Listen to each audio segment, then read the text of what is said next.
Hello बच्चों, let's see the question. Mention the significance of Davison-Germer experiment. An alpha particle and a proton are accelerated from rest through a same potential difference V. Find the ratio of the de Broglie wavelength associated with them. So let's see the key concept of this question.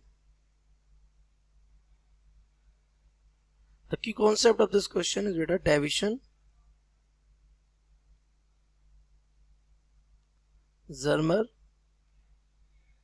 experiment. ये था क्या? तो de Broglie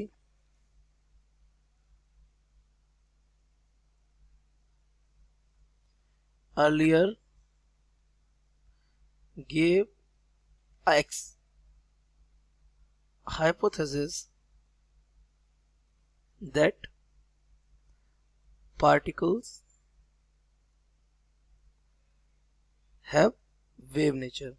actually जो हमारे de Broglie एक scientist हमारे de Broglie जिन्होंने ये बोला था कि पार्टिकल्स के पास कैसा नेचर होता है, वेव नेचर होता है। इनकी इस स्टेटमेंट को हम क्या बोलते थे? हाइपोथेसिस। क्यों हाइपोथेसिस बोलते थे? क्योंकि उनके इस स्टेटमेंट पर कोई भी वैलिड प्रूफ नहीं दिया था। उन्होंने बोला था कि nature love symmetry, that's why अगर रेडिएशन पार्टिकल हो सकता है तो पार्टिकल भी रेडिएशन हो सकता है same. But Davisson and Germer proved that electrons have wave nature because they showed diffraction pattern. उन्होंने एक एक्सपेरिमेंट किया, उस एक्सपेरिमेंट में उन्होंने इलेक्ट्रॉन्स की हेल्प से डिफ्रैक्शन पैटर्न ऑब्टेन किया। अब डिफ्रैक्शन पैटर्न तो बेटा किसका? वेव का कैरेक्टर होता है, और शो कौन कर रहा है? इलेक्ट्रॉन। तो इलेक्ट्रॉन के पास कैसा कैरेक्टर होना चाहिए? वेव कैरेक्टर, तभी वो डिफ्रैक्शन पैटर्न क्या कर सकता है? शो कर सकता है। तो इससे ये प्रूफ हो गया कि डी ब्रॉगली की हाइपोथेसिस डी ब्रॉगली की हाइपोथेसिस नहीं थी, उनका लॉजिक था, और इस बात पर उनको बाद में नोबेल प्राइज भी मिला। अदरवाइज सेकेंड क्वेश्चन अगर हम देखें तो सेकेंड क्वेश्चन में अगर मैं आपको बताऊं क्या बोल रहा है कि अल्फा पार्टिकल और प्रोटॉन। तो एक अल्फा पार्टिकल, अगर मैं बात करूं किसकी? डी ब्रॉगली वेवलेंथ की,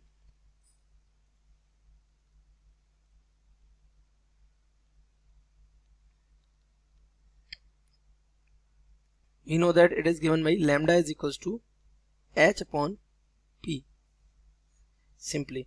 अब आपको पता है यहाँ पर आपको मोमेंटम नहीं बल्कि क्या, पोटेंशियल डिफरेंस गिवन है। तो पोटेंशियल डिफरेंस की अगर बात की जाए तो p बिकम्स अंडर रूट के अंदर 2m k, और k हमारा हो जाता है क्या? ev। तो we can put it here as और सिंपली qv, क्योंकि यहाँ पे चार्जेस अलग अलग होंगे। तो मोमेंटम बिकम्स अंडर रूट के अंदर 2m qv।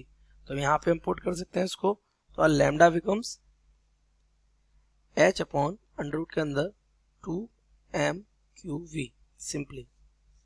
तो ये लैम्डा हमारा किस पे डिपेंड कर रहा है? h पे, पोटेंशियल डिफरेंस पर, q पर, मास पर, बस इतनी चीजों पर डिपेंड कर रहा है।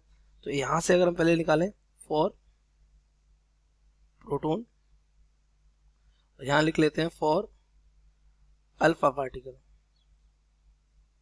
सिंपली। तो प्रोटॉन के लिए मास हमारा क्या हो जाएगा? Mass of proton equal m। तो मास ऑफ अल्फा हमारा हो जाता है बेटा 4 of mass of proton. Proton के मास का कितना होता है? 4 टाइम्स। अगर मैं चार्ज ऑफ प्रोटॉन की बात करूं तो अगर ये हमारा E है, तो चार्ज ऑफ अल्फा की अगर बात की जाए तो ये कितना होता है? 2E होता है। अब पोटेंशियल दोनों को सेम गिवन ही है, तो अगर हम यहाँ से इसके लिए लैम्डा निकालें, lambda of P that becomes h upon under root के अंदर 2, मास की जगह कितना आएगा? मास, ये आ जाएगा ev। लेकिन अगर हम लैम्डा अल्फा के लिए कैलकुलेट करेंगे, this becomes h upon under root के अंदर, ये हमारा आ जाएगा 2, ये हो जाएगा हमारा 4m, ये हमारा हो जाएगा कितना? 2e, और ये हमारा हो जाएगा कितना? v, क्योंकि इसको भी पोटेंशियल से। अब रेशियो आपको चाहिए किसका?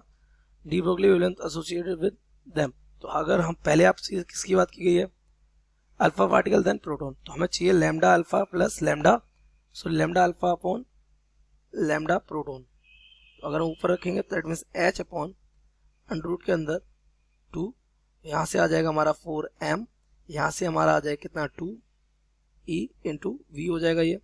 डिवाइडेड बाई यहाँ हमारा आ जाएगा h अपॉन अंडर रूट के अंदर 2m/e_v। तो v से v कैंसिल हो जाएगा, e से e कैंसिल हो जाएगा, m से m कैंसिल हो जाएगा, 2 से 2 कैंसिल हो जाएगा। तो lambda alpha upon lambda p becomes s से h कैंसिल हो जाएगा, तो ऊपर पहुंच जाएगा, ऊपर पहुंचेगा 1 डिवाइडेड बाई अंडर रूट के अंदर 4 2 जा 8। That means lambda alpha upon lambda p becomes 1 upon 2 under root 2। The ratio becomes 1:2 under root 2. I hope you have understood it well. Best of luck.